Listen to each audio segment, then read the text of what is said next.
So bringing this into threat modeling then, and how we actually need to be considering this, what we're seeing with our threat modeling is we tend to have our 5 key stages where we're defining our safety requirements, identifying our likely threats, doing threat assessment, mitigating those threats, and then having our confirmation of threat mitigation. What we tend to see with IoT facilitated intimate partner violence is that we have critical failures at the defined safety requirements phase. So what we're seeing is a lot of emphasis on technical vulnerabilities when it comes to doing threat modeling with IoT, instead of ideas about safety concerning our users and our bystanders, whoever's exposed to this technology and the capabilities of the tech. So you can see a couple of quotes here from some people that I spoke to in the industry, talking about, from Mark here, the focus has been on the technical vulnerabilities. Threat models are concerned with things like TLS configurations and encryption standards from Ian. And then Evelyn at the end there said, cybersecurity threat models for IoT are really focusing on external hacker being able to get into the system. So it's really focused on those technical vulnerabilities, the idea of the outsider trying to crack into the system. It's really not focusing in on the dynamics that we see with intimate partner violence, where it is a person trying to hurt another person.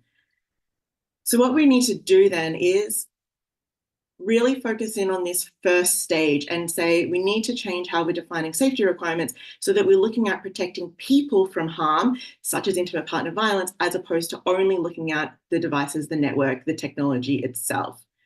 If we do it in this way, what we're aiming to do is really change the way responsibility and accountability for harm is distributed across the key players in this space.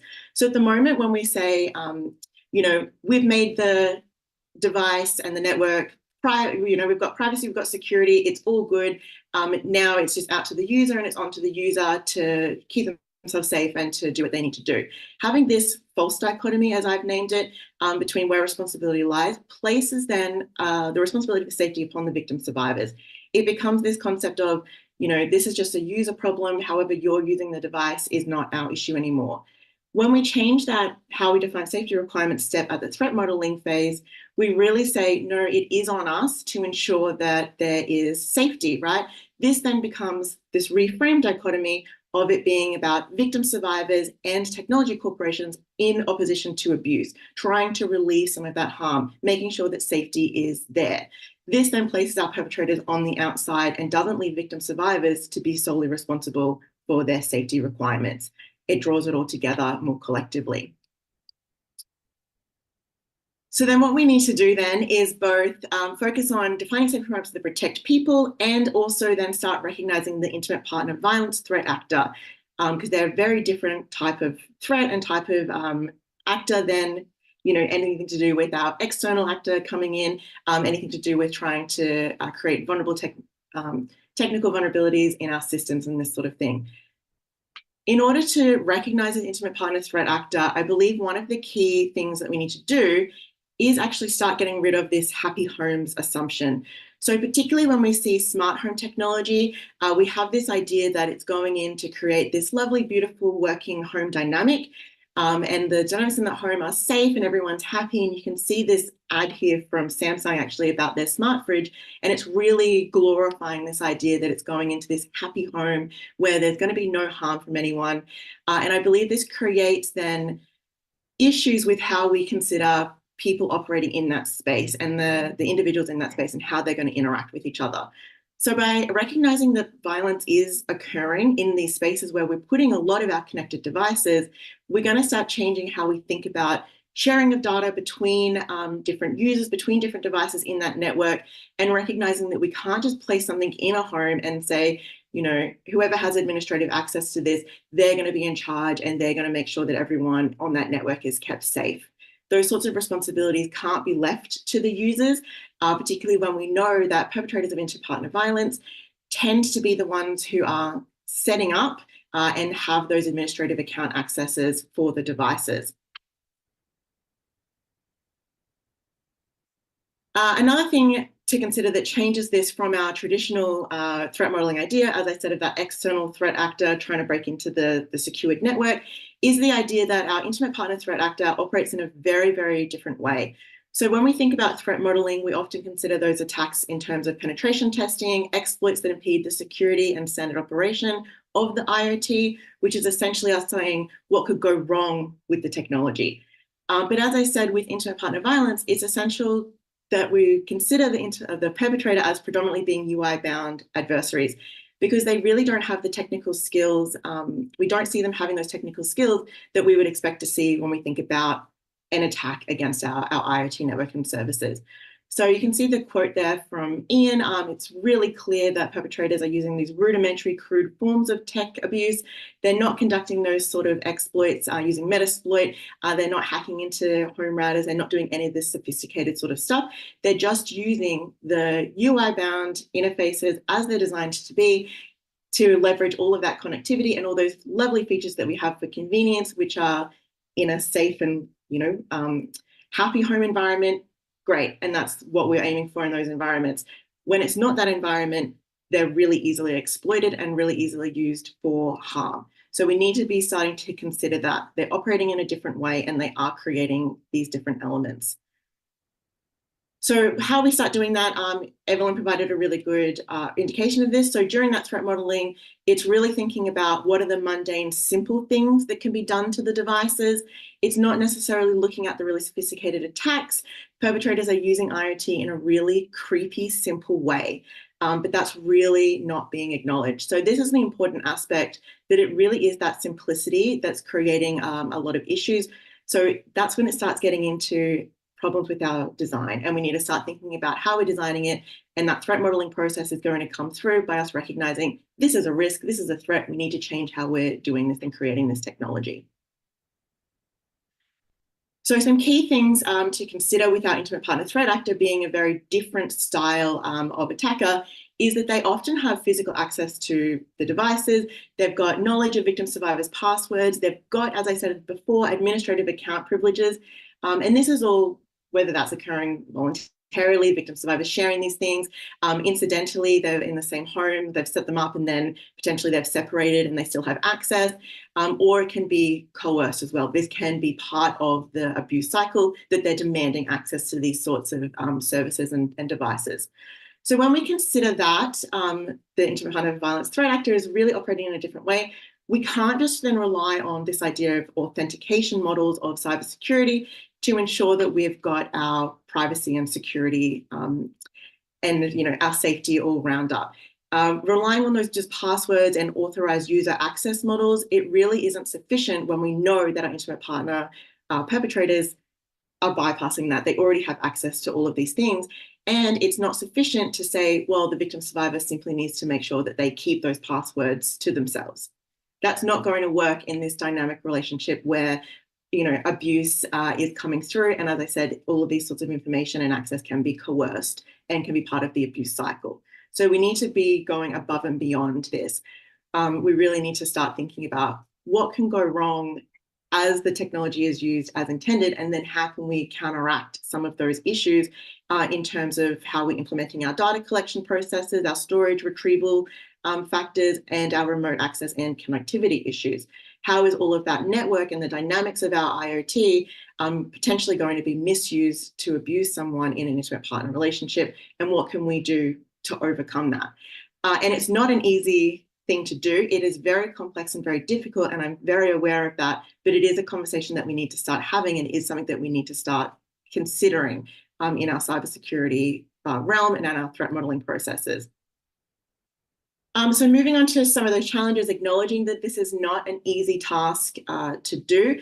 One of the limitations is obviously going to be resources and capacity. So what we see when we have this focus so much on technical elements, going outside of that and exploring this idea of intimate partner violence as a different element and a new concept that is often above and beyond what our traditional threat modeling processes are doing. Our engineers and that sort of thing usually aren't used to looking at this sort of stuff. It creates this really difficult space for them to operate in. So it really needs to be focusing on how we can actually get over these constraints. And there's a lovely little quote there by Robert talking about it being a headspace and a time thing, and it being resources. And also, he notes here, getting access to people who are going to inform you about this, right? So we're talking about intimate partner violence, that means we often need to have some sort of input and insight from those users and those people being exposed to this sort of abuse. So then when we add on this complexity then of interacting with those vulnerable populations, you can see Anne's got a quote here. It's really tricky because you want to design with survivors. You want to be taking their, considerations into their positions and their experience in consideration, but you also can't demand people share their worst traumas. As she says here, like, do you really think that's a fair expectation? Are you going to set up your workplace to actually make it a safe place to do that? Probably not.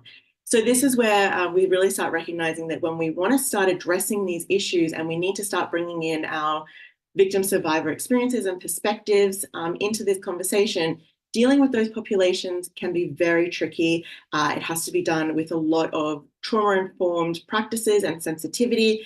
And I wouldn't actually recommend that cybersecurity, threat modeling people just go out on their own and start trying to talk and gather victim survivors.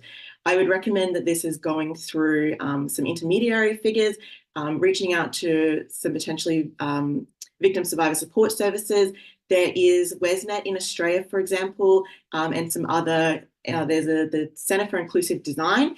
Organizations like this, they offer this space for people in tech, people who want to do this threat modeling work and want to be able to provide safety and security and privacy for all of the users, provides that intermediary space for them to go and actually get access and talk with people who are experiencing these things in a safe space. So instead of trying to transform all of our startup organizations and all these sorts of things working in this IoT space into trauma-informed, safe areas, I would recommend going and dealing with one of those organizations that's already doing that work, already interacting with those populations in that safe area. So this is one of the key kind of challenges that I want to acknowledge, as it is a substantial one. It's all well and good me saying, go do this, but they're not really talking about any of the difficulties. And I want to end on the last difficulty that's really associated with this, and what it all kind of comes back to at this stage is just this lack of awareness. So realistically, even just me coming in today and talking about this problem is helping, because what we tend to see is that none of this is intentional. Technologists aren't out here saying, oh, we don't care about that problem, it's not something we're worried about. It's just that a lot of the time, this has never occurred to anyone to even think about the fact that IoT can be used against an intimate partner to cause harm and abuse. So as Kenneth says here, the conversation just needs to be way higher. We need a greater velocity conversation around all of those safety and harm issues. It's vital, but it's not happening. So that's what I would recommend. If you've seen this presentation, take this knowledge that it's happening and share that and raise some of this awareness with others. It's really critical and vital that we're getting this information out there so that we can start working on it. And I've just listed up here some further recommendations for extra resources to go and look at this sort of stuff. So I know that I don't give a huge amount of information about how to actually go and do it. And I talk about a lot of the issues with how to do it. These papers here are a good starting point. A lot of this stuff obviously links very strongly into safety by design. So when we're doing our threat modeling and recognizing a threat and an issue, going back and saying, well, how can we design this safely so it doesn't have that potential to be misused and abused by our intimate partner perpetrators? And these resources here are a really good starting point for that jumping off point. I've got one myself that was published earlier this year, and then a co-author of mine, Leonie Tanza, has got a really good particular book chapter, particularly focused on cybersecurity challenges and threat modeling. The e-safety commissioner here in Australia has a lot of stuff, really good resources on safety by design and how to do this process of thinking about, is this safe? Okay, yes, it has privacy, yes, it has security, but that doesn't necessarily mean it's safe. How do I ensure that it's safe for users who are potentially experiencing abuse? Eva Penzimu also has an excellent book available called Design for Safety, where she actually has a lot of information about how to do these processes and go through and consider what are those potential threats and how do we actually mitigate some of those processes once we've got our what if this could happen aspect that we normally do in our early threat modeling process to consider what we need to start addressing and thinking about and mitigating. So that's all from me today. Thank you everyone for listening. And as I said, I really hope that the word gets out about the potential for this to be a problem and the abusability of IoT really needing to be addressed and considered in terms of that larger conversation about safety as opposed to just our privacy, security, technical vulnerability issues. Thank you, Andy. Well done. We do see when we look back into the history of internet, this is always a concern between the advancing new technologies and how we balance the security and safety issues. So this is definitely an ongoing discussion that that will continue, and it will happen again when other new technology now like the AI or ChatGPT are creating. But it's very it's good to see that they've started to connect here we are doing this to really work with some tech person to let them know, well, wait, when you're creating these kind of things, maybe we should think in advance rather than creating something that we can't control in the future. So that's where we will see the need for, not only for co-production of security, but also the cross-disciplinary research collaborations to advance while we are advancing the technology. And here we I'm just trying to link your research to our next speaker. We do see technologies are creating a lot of issues that we can't really foresee, or even for us, we are using these technologies might not know that we are actually falling into the victimization. So next one we have Dr. Shuvik Mukherjee.